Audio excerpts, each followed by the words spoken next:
Okay, so this was giving me Lisa Rinna vibes because it's a weird wig that sort of serves no purpose with strange sunglasses, which she seems to be wearing all the time now on Watch What Happens Live, in the show. So like, I don't know. I'm going with this one. Let's just call this one Mindy.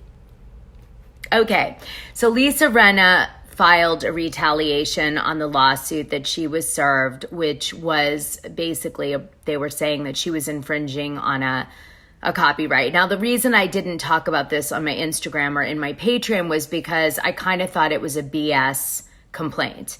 And although I know everyone thinks I love to study legal, when I think it's a frivolous complaint, I kind of ignore it because I feel like it's an abuse of the system. And this to me sounded like that because I was like, wait a minute. I've seen Lisa Rinna's feed. Of course, that was before I got blocked because her and I got in a fight. Anyway, so then she blocked me, but I don't know. But what happened after that? But basically, I was like,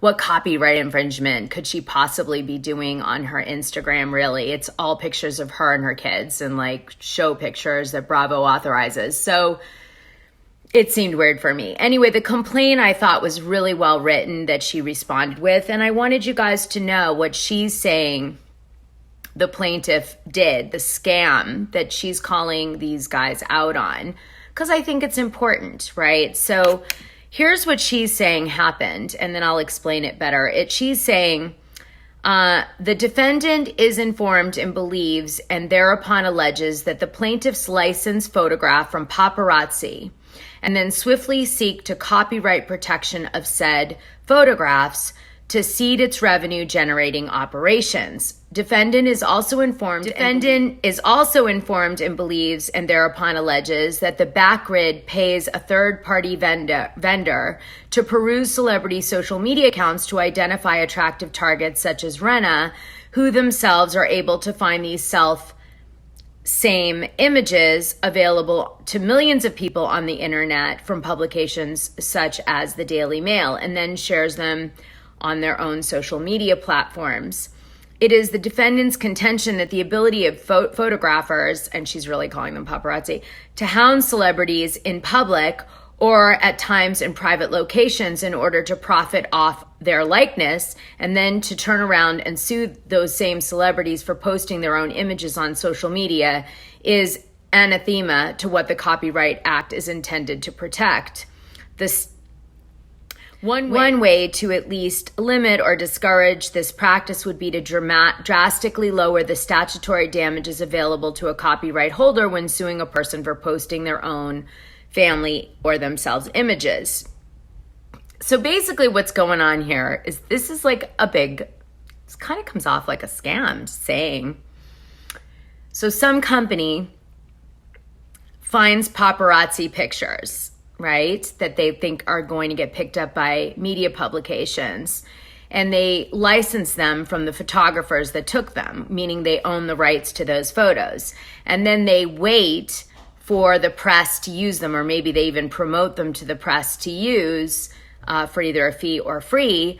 And then when those pictures go out there, if any celebrity likes them and uses them, right, they sue them, saying, I own the rights to that pap photo. So then the attorney for Lisa Rinna says, Backgrid has filed 48 lawsuits in the federal courts beginning in 2017. Fully 36 of those cases, 65%, were filed in 2020 and the first 9 months of 2021, indicating that the plaintiff significantly increased its revenue-generating practices coincidental with the emergence and spread of the COVID-19 pandemic. And defendant is further informed and believes that these figures do not reflect the untold number of situations where plaintiff was able to secure a monetary settlement from a celebrity by threatening legal action prior to actually filing a lawsuit.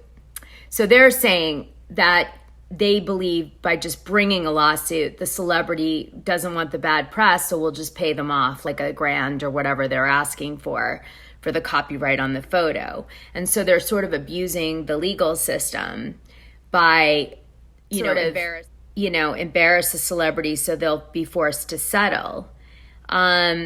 But see, I want to just point out something. They should be doing what NFTs are doing. If you have a meme and you sell it as an NFT, the only way you can sell that meme is if you have the authorization of the person in the meme. So it isn't enough to own the meme or have to created the meme. You have to actually have the approval of the person in the photo. And therefore, the person in the photo usually will benefit, and so will the creator. But that is not apparently how it works with photography in a traditional scenario like this one. Traditional copyright infringement, yeah, it would appear that this needs to be updated, this law. And I think that's what this attorney is pointing out here with the use of social media, right? Because essentially, if these guys really wanted to, they could sue everybody that use the photo. So that means you guys too, you social media influencer people, you also could be sued by these guys if they decided to. They don't target you because you're not a mark, because you either don't have any money to pay them, or you're too hard to get to, or you're not famous enough to worry about your reputation if someone sued you or whatever. But I mean, that's what this could be. So this is why we need to probably have Lisa Rinna's back on this one. I love this part of the response to the complaint that Lisa Rinna had her attorney write. It says, God, people just love themselves, don't they? Okay. It says, specifically, the photographers engaged by the plaintiff seek out and capture images of famous celebrities, such as Miss Rinna herein, because she's very famous. Oh, she is. I'm just kidding. But for the sole purpose of benefiting economically from the public's appetite for such visual media. Oh my God, we're just eating her up. Thus, it is only because of Miss Rinna's hard work, dedication to her craft, and resultant success that her image confers monetary benefits on the plaintiff. She's such a hardworking girl. Having taken and used defendant's images in this fashion, defendant is informed and believes and thereupon alleges that an implied license was created between herself and the plaintiff, the paparazzi in other words, whereby it was understood that Miss Rinna would be that Lisa Rinna would be permitted to use and comment on these photographs of her and her family without facing a claim of infringement. So he's trying to say to the judge, listen, you know, these guys are abusing the system, kind of going with the NFT model, right, that I just mentioned. He's saying, like, something's wrong here. It like the way this is being used is really inappropriate, because Lisa Rinna shouldn't be able to have her image be sold without her benefiting from it or being able to use it.